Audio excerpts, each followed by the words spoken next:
Okay, good morning, everybody. We're about a few seconds early, and first of all, I must apologize for the technical problems which we had last week. But as the subject is Purim, I suppose I have a bit of a laugh about that. It is par for the course, really. It was a bit of a Purim joke. The subject today is the Purim story. Now, everybody celebrates Purim with great zest and fervor, but I'm not going to go into great detail as to whether the facts of Purim are in fact factual or fiction or fantasy, and that is a separate issue for a separate time. And there are those people who will believe that every aspect to do with Purim is absolutely true, and there are those people who will consider that everything to do with Purim is a great story, which it is, but is pure fiction, but we'll come on more onto that. The problem for those who were setting down the Purim story as being part of our Bible was that so much of it is particularly unpleasant and unsavory. And it has many, many different problems. So that, for instance, it's a bawdy tale of political intrigue, a story where God's name appears not to be mentioned. It has lots of secular politics. It has unseemly celebration. Everybody's always having parties. There are more parties and more lunches and more dinners and more feasts than in any other work of the Bible. It considers the beauty of women. It doesn't consider other aspects of their personality, but is often mentioning what they look like. It is a great problem as far as the book of the Bible is concerned. It concerns questions of intermarriage. There is a personality called Esther, and she's marrying somebody who the king, who seemingly is obviously not Jewish. And there's a lot of drinking, and then there's a lot of revenge killing. Now, let's just go back to the beginning. This is the first slide. You can all see the slides in front of you, and this is what we would call the scroll or Megillah of Esther. And this, because of the nature of it and whether it really was part of what we would call the Bible or not, it allows it to be both a religious work and in some ways not so religious.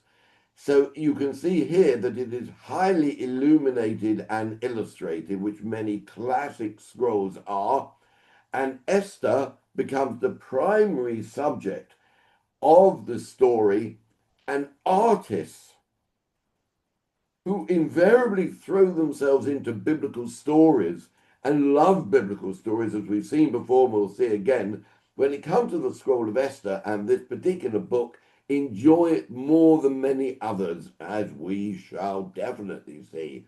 Now, essentially, the story is, I don't need to tell you the story of Purim, but I will anyway. So essentially, we have something which is going on, ironically, in the lands of Persia. And there we have a king, and the king is married to a woman, and the woman lets him down, and he gets rid of the woman, and he therefore chooses a cousin of a man who sits around the outside, a Jew called Mordecai, and her name is Esther. Although, just to confuse matters, in the actual scroll in the story, her name is Hadassah, and not Esther. That Esther comes later. She then becomes the favored one because she is beautiful, and he loves her looks. And she therefore becomes a person who just hides away her personality so that a Jewish reality is not necessarily known to the king or his people. Then we get this man called Haman, who appears in the Bible for us and will occur, for instance, in the Quran as well. In the Quran, Haman is in fact a servant of Pharaoh. There's a bit of a mixture there, but no matter. But his name is well known within biblical sources. And he doesn't like Jews. He really wants to get rid of them. And then there's a whole plot of whereby she will then save the people, and there we go. Now, Chagall is one of the most famous artists of the world, which you have there in front of you. Born and in Belarus, but became very French. He spent a lot of his time in France, and he died in 1985. He is, according to some, the quintessential Jewish artist of the 20th century. We will not go into the debate of what is a Jewish artist and is it just a man who does Jewish work, because Chagall is very confused in many ways. His identity is a problem which exists all the way to his death, where he is not buried in a Jewish cemetery. This particular lithograph is from what Chagall did in 2 different volumes in work of the Bible known as the Verve Bible. And you can see it if you're in New York at MoMA. Now, he depicts Esther in a very Chagall. You look at it and it could not be anybody but Chagall. Esther is viewed by Chagall as a beautiful woman, and she is in so many of his paintings where he is imbued by the spirit of where he comes from, his origins, and there he is floating through, and she dominates the scene. She is the center of the painting. Mordecai is down here, and he is a shadowy figure, and this in many ways is the reality of the story, that he's a shadowy figure, and he is clasping his hands, maybe even his hands are bound together. There we have Vitebsk, the sort of place where he comes from, and there's lots of buildings around there. Now, Purim, being a festival and a joyous festival, is also celebrated by the concept of hope and future. And Chagall represents hope and future through plants and flowers which are around, and also by the sun which is shining down on the people there. Now, Purim, as we've already said, is celebrated in art, literature, plays, films, music, on and on. Now let's go to Moritz Oppenheim. Now we're talking about a similar period to Chagall. And Moritz Oppenheim, if Chagall is questionably the artist of the Jewish world, Moritz Oppenheim is the artist of the Jewish world. And he is known as the painter of the Rothschilds. He came to the notice of the Rothschilds, and he would become known as the painter of the Rothschilds and the Rothschild of the painters. He lived in Frankfurt, and his works are a portrayal of German Jewish life in the 19th century, which he knew was fading away. And therefore, he took it upon himself to do numerous paintings of Jewish festivals and Jewish way of life. And they are known as the sequence known as the scenes from the old Jewish family life. And this particular painting is known as Das Purim Fest, the Purim Feast, and it was painted in 1873. And this is a classic German scene. This is a bourgeois German scene. And here we have a Su'udah, a meal which the family is celebrating in the afternoon of Purim. And there we have it. The man of the house is sitting there, enjoying the company, smiling, enjoying the company of his family. It is a Jewish home. Here we have a mezuzah on the door to demonstrate its Jewishness. There we have a typical German Shabbat lamp. This is something which would pull down and then rise up, depending on the occasion. It was on a spring mechanism. And there on the wall, although we can't see it quite clearly, is in Hebrew the word Mizrach, which means east, which is the direction of prayer towards Jerusalem. Now, the man on the right here, we'll assume either a guest or one of his children, is eating Chummentaschen. Here at the back is the maid, which every bourgeois German Jewish home would have. And the children here, the little girl here between the father, next to the father's lap, she is holding a Gregor. And on the left-hand side are a classic appearance of the Purim festivities, is masquerading carnival type of people coming in, playing musical instruments. The idea of masquerading is a 15th century idea which comes out of the Catholic Lent period, carnival. So this is something which is from the 15th century in Italy, and by now is included in the general Jewish world. If you wanted to see this magnificent Marit Oppenheim painting, it would be in the Jewish Museum in New York. Now, Hanukkah is compared with Purim. Naturally, they're both minor, what we would call minor festivals, and they are compared because of the wondrous differences between them. In the case of Hanukkah, we have a festival where we know the date. No question, we know the date of the Hanukkah festivities, 165 BCE, and we know where it took place. It took place in the land of Israel and Judea. And the ruler we know is Antiochus Epiphanes, Syrian, and therefore Judah HaMaccabee, we also know, who is the hero of the story. These facts we know. Purim is a bit more questionable. There are many books now, and some more academic books, which seem to give more veracity to the story of Purim than at times have been accepted. But nonetheless, we're a bit uncertain. And you can see from the dating here that there are different opinions as to when it took place, and we'll accept somewhere in between 450 or so. But the date is questionable. We know it's the Persian Empire, and even today in Iran, there are the monuments to Mordechai and Esther, whether they're in the right place or whatever. But we're not sure of who the king was. Ahasuerus could be Xerxes or Artaxerxes, but we're not absolutely certain. And then we're not really certain, because there's a lot of material written, as to who Esther was, who Mordechai was. Are they, in fact, pagan names which have been adopted and the story created? And Vashti, the queen, and Haman, the anti-hero, they're all questionable.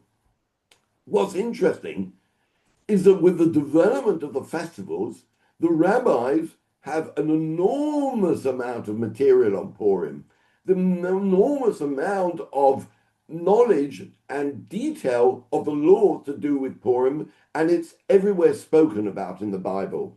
Whilst Hanukkah, which we know about, there's hardly anything at all. Now, the story did take place in the Persian Empire. We'll take that as read. And the story is written on the scroll as we saw it. And originally, the scroll of Purim, which we still read today, was only said in the morning. By the 3rd and 4th century, the rabbis wanted to extend the story and the day of Purim to be longer, to be more meaningful. And therefore, the meal, which would take place traditionally in the evening at the beginning of a festival, was extended to the end, where we have it now, and a second reading of the Purim Megillah took place, which would be in the evening before. And these slight differences are with us to today. Now, the story takes place in this area, which you have the map in front of you. And there you can see exactly where the war is going on at this moment. So we're very much of the moment and in the moment. This is the Persian Gulf, and this is the Euphrates and the Tigris, the main rivers which dominate and define Babylonia in this way, as the Nile would define Egypt. And here we have Ur, which is said where Abraham comes from, according to some, and this is Susa. And Susa, we know as Shushan. And Shushan is the place and the identity of the place where the story takes place. So this is our area of interest.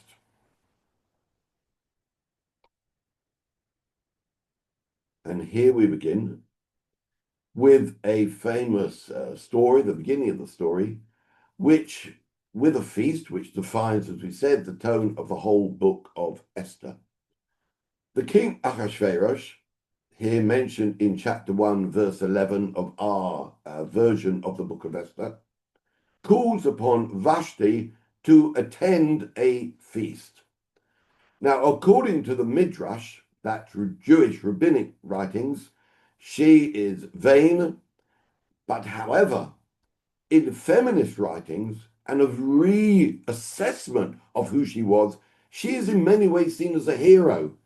because she will not obey the rules of her husband, but she is an independent woman who has her own ways and will not merely succumb to a husband who is telling her to perform and appear, whether naked or not, in his feast. This painting is taken up by Edwin Long. Now, he's a British Victorian artist. He died just around the corner from where I am in Hampstead, and he is often imbued by Middle Eastern scenes, those are the type of scenes which he paints. And he paints many biblical scenes, and he's heavily influenced by Velázquez. Now, here, this is a classic scene. Everything is dark except Vashti is the center of the painting. As artists would often do, she dominates the scene. She is wearing a light colored dress and she has her hands across her chest in a defensive manner of what she is being asked to do. On the one hand, on the left hand side, as we look at it, there is somebody with his hands up, as it were, worshipping towards the king, and her servants here on the right are on their knees or on their feet with their arms stretched out, begging that Vashti should attend the feast which had been called by King Ahasuerus. We know this, by the way, you can see in South Carolina in a museum, in a university there, Bob Jones University. She refuses to go. She is got rid of, and therefore we go into what is known as a bride show. Now, if you think that the bride show is something unique to the Book of Esther, that is not so. If you read at the period of the Russian Tsars would invariably choose their brides in exactly the same manner. And this has to do, again from the book, is nothing to do with the quality of the individual, but in the Book of Esther and throughout history, one could argue that the Tsars and the king here would choose her based on what she looked like. It's a woman's appearance, it's her beauty which defines her role in the story.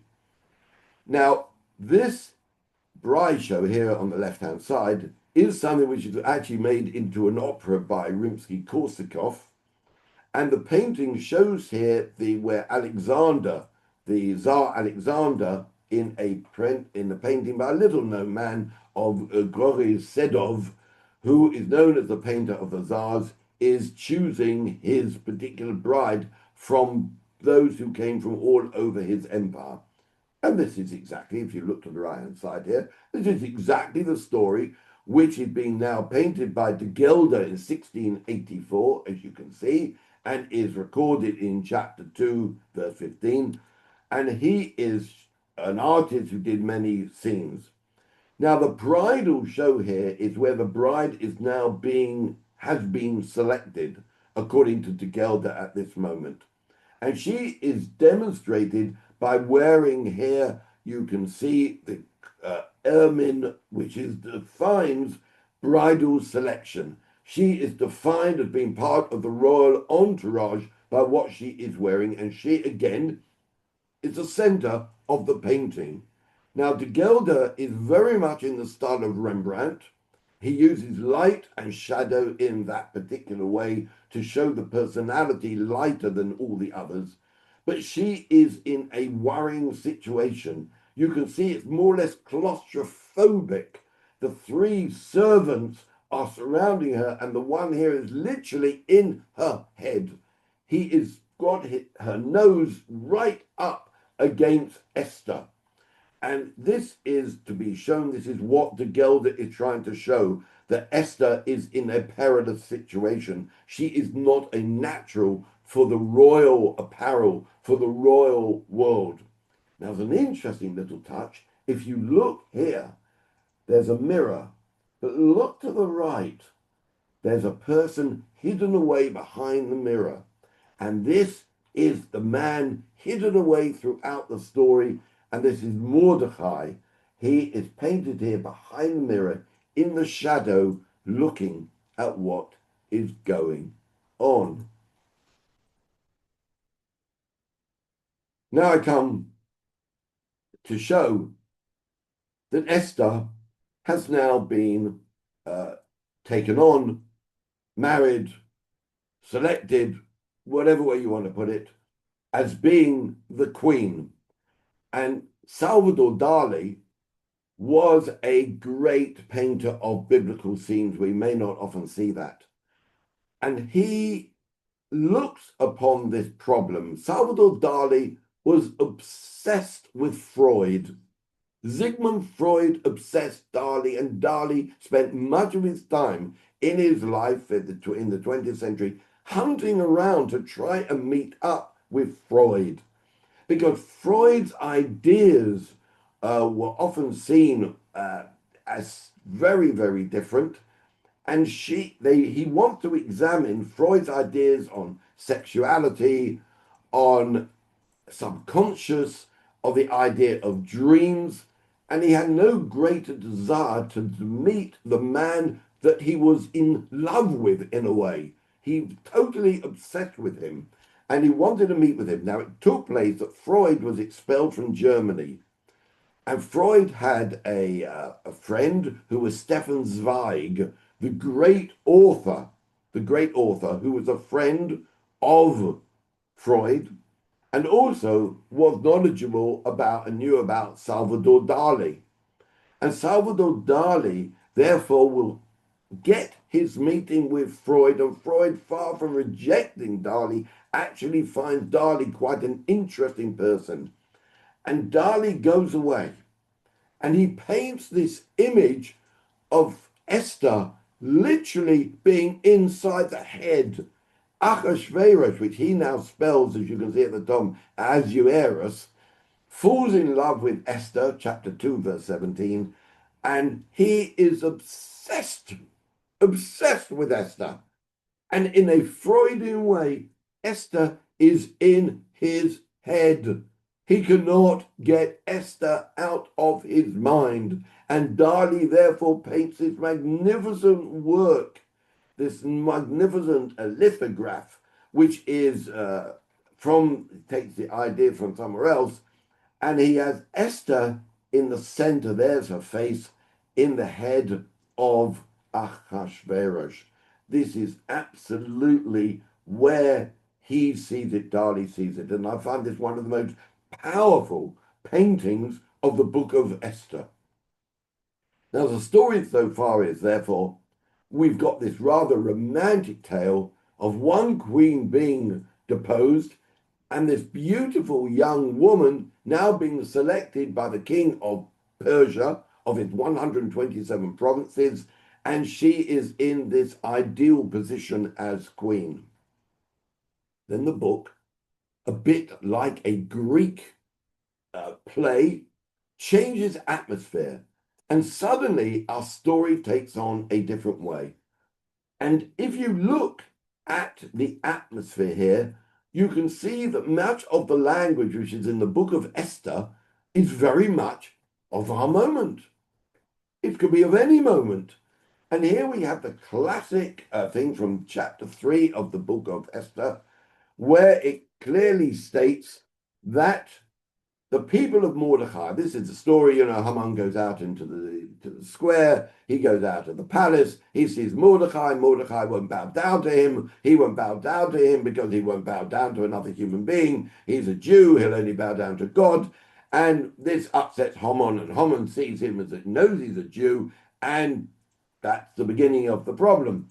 So the people of Mordecai see, so Haman sought to destroy all the Jews. I don't like you as a Jew, therefore I'm getting rid of all you Jews. Now, he says, there is a certain people, so that's a classic line. It could have been written in Birmingham today. There is a certain people scattered and dispersed among the other peoples in all the provinces of your realm whose laws are different. I don't like Jews, and they're completely different from other people. They're different. They're not one of us. And therefore, he comes up to the suggestion, a bit extreme, but we've heard of this before, we'll hear of it again if we will, to exterminate all the Jews, young and old, children and women. He's therefore not insistent on killing Mordecai, he now wants to kill all the Jews. And suddenly our story and the atmosphere of ermine and palaces and gold and beauty is suddenly turned into a story which is about annihilation, which is about where a man and therefore his country will wish to destroy all the Jews. Now, Esther moves into a position where she is going to be the savior of the Jewish people in that area. And I have it here in the Greek above and the English, and there'll be a reason for that, because, of course, we'll know and we'll find out there is more than one version of the book of Esther. We have the Hebrew version, which is our version, but there is a Greek version as well, and the story is a bit different. Nonetheless, in our story, and the second half we'll do next week, so here we are. When the king noticed, Queen Esther is then told by Mordecai, you have to go in and see the king. And in a classic way of that particular period in the Persian Empire, if you go towards the king has to accept your presence. If he rejects you by not using his scepter and pointing it out, the result would be death. So that Esther is now being encouraged by Mordecai in the story to assess her reality, to see who she is, and to stand up as a Jew. She cannot just hide away in an anomaly, somehow not known about at all. So here it goes in. When the king noticed Queen Esther standing in the court, she won his favor. And the king did what she needed him to do, extended to Esther the gold scepter. Now, here we have, and where we'll end today. This is one of the most magnificent artists in one of the most magnificent paintings of the most magnificent story of the whole book of Esther, which is where Esther goes in and meets the king Ahasuerus. This is the king. This is Esther being held up by her servants. A crowd of women around. There is a boy here, and there is a man behind the king, and there are people standing there also behind the curtain. Tintoretto has taken a version of the story, and in the story, Esther is swooning in front of King Ahasuerus. Now I say to all of you this morning, you all can look at your Hebrew version, which we read, and you've read it every year, twice a year, on, and there is no mention of the Queen Esther swooning in front of the king. Never a mention like that. And yet in every single painting of the period which we're looking at, of the major artists, Esther is seen swooning. So how could that be? Now, that's particularly interesting that she is swooning here. The king is leaning with compassion to Esther to somehow lean forward, and the man behind him, Tintoretto, had painted Haman. Now, Haman, as we said, the main leader of those who want to wipe out all the Jews, is here with a scarf or a noose around his neck in a very shadowy form. Because, of course, his ultimate would be that Haman would be hanged and would have a noose around his neck. So Tintoretto in the 16th century has painted him in the painting a rather shadowy figure, but with a noose around his neck, as it were a precursor of what his ultimate fate would be. What is interesting is that this painting has not just, as many paintings, has not just been as it was painted by Tintoretto on one occasion. And Tintoretto played with it. He had a boy here, and another one there isn't, and then he includes Haman, and then he moves him away, and then other people come later on, and they play around with this painting and exclude and include different things. Here, if you want to look later on and you look at the clarity of this painting, there is Haman. That is, this man here is the man here as well. And if you look very carefully, he's got a noose around his neck. So Tintoretto is using the same concept, and here he's got a noose around his neck. The thing is that when Tintoretto was painting the painting, he meant to have removed this scene. But in the messing around, for want of a better expression, of the painting to include a scene, to remove a scene, to include a scene, it got confused so that this painting by Tintoretto is the only painting in the world, I would argue, that has Homon twice. He's here with a noose around his neck, and he's here with a noose around his neck. This one, which should have been removed. So the question is, where we'll start next week, or I'll leave you for today, is why are the artists painting a scene from the book of Esther which doesn't exist? Seemingly, it doesn't exist. And that is where we will start next week. So I wish you an ability to consider that matter, and you can read up all about it. And we will look at Botticelli next week, and Michelangelo, Botticelli who influenced Tintoretto, and that is the subject for next week. So I'm glad that Zoom worked out, and I thank everybody who helped in that matter. And I would like to wish you a post-Purim. Go and have a drink on me, post-Purim. I wouldn't mind, but I'm teetotal. So anyway, so have a good Shabbat, a good weekend, and I wish you a wonderful day. Thank you very much. Thank you very much. Thank Any you. questions, just write to me.